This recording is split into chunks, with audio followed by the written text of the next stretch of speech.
Across the rolling farmlands of Maryland, there is a fight brewing right now, guys. A fight that brings home every concept of property rights, agriculture, and who is actually using and putting the demand on our power grid. Some of you have probably heard of the Maryland Piedmont Reliability Project. It's a 70-mile, 500 kilovolt utility project, transmission line corridor that's running through the rolling hills of Maryland, and it's taking up to as much as 150 feet in property easement across people's farmland. It'll slice through Baltimore, Carroll, and Frederick counties. The developers are saying this whole thing is about grid reliability, but farmers, and I tend to agree with the farmers on this, say that it has more to do with the data centers in Northern Virginia than anything else.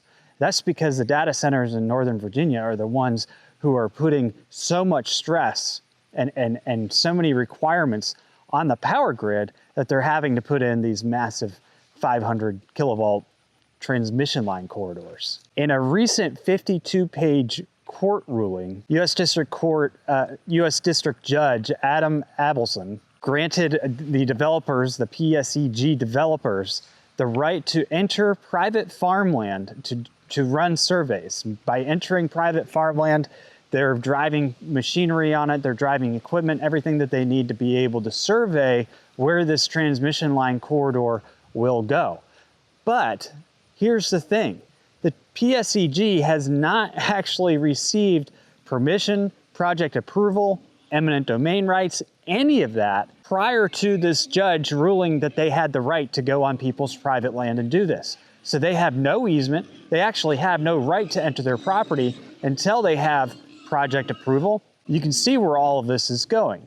The judge has basically opened the door to stomp out private property ownership rights, hand it over to the values of corporations, give them a legal heads up in the fight that they have ahead to take all this land by eminent domain. This is so ludicrous that even Carroll County Sheriff has said that he will not defend PSEG if they go onto people's property, people's private property, to do these surveys. His deputies will not enforce these illegal entries. Now, again, they have not gotten eminent domain yet. They've been given approval by a judge to enter private properties before they've even gotten their right to enter those properties.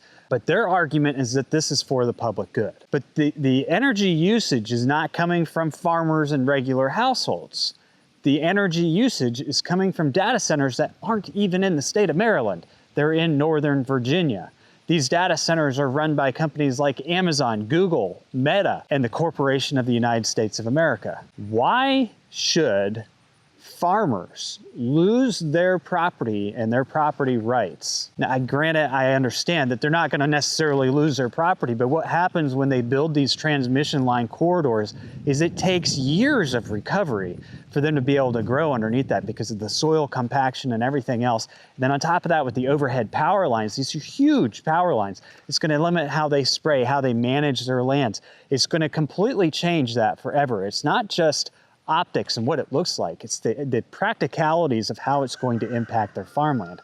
Why should they have to give all that up for private tech companies?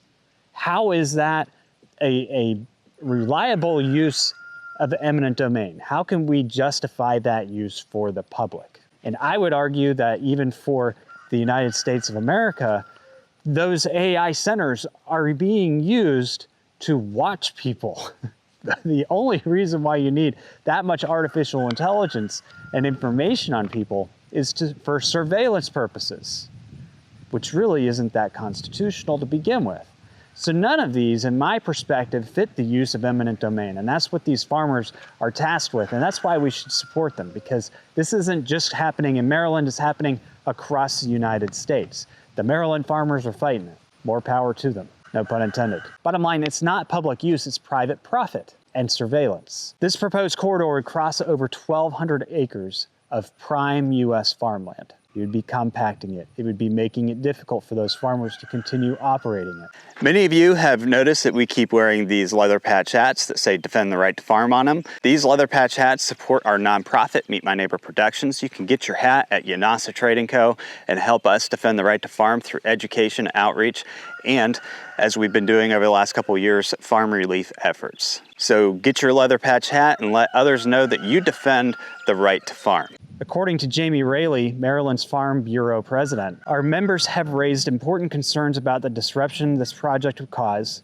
We stand with farmers in opposition for its substantial impact on our state's finite farmland. I mean, Maryland already loses thousands of acres of farmland every year to developments, to neighborhoods. I mean, you name it. Now we're basically going to just go out there and carve up all the farmland that's left, put lines through it, make sure it's difficult to grow food on, all for high voltage transmission lines that benefit private corporations. Farmers aren't the only ones against this. Environmental groups are also against this as well. These transmission lines will be running over 500 acres of protected environmental lands within the Chesapeake Bay region. Forests, pristine wetlands, they're all going to be impacted by this massive transmission line corridor. But this ruling that has allowed them to come onto private property and survey is also going against due process here in the United States. It's violating the due process of the way things are supposed to go. And like I said, it's giving the developers a leg up in the legal proceedings that are most likely going to come out of this.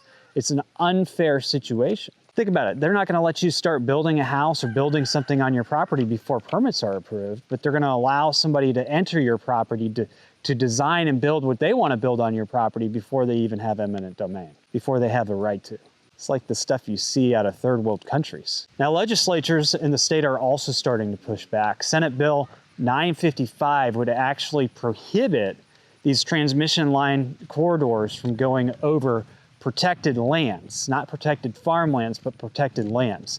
So the Chesapeake watershed area, the forests, the protected wetlands, if that bill passes, they would not be able to cut through those, in which case they may have to change everywhere that this power line is going.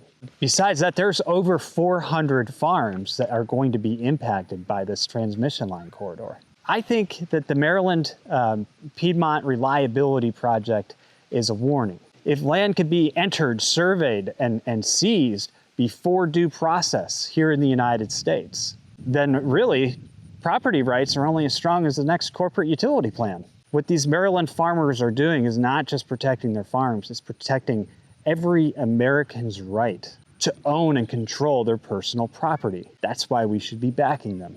Anyway, guys, for more stories like this, stay tuned here on Yanasa TV. I always have new stuff coming out.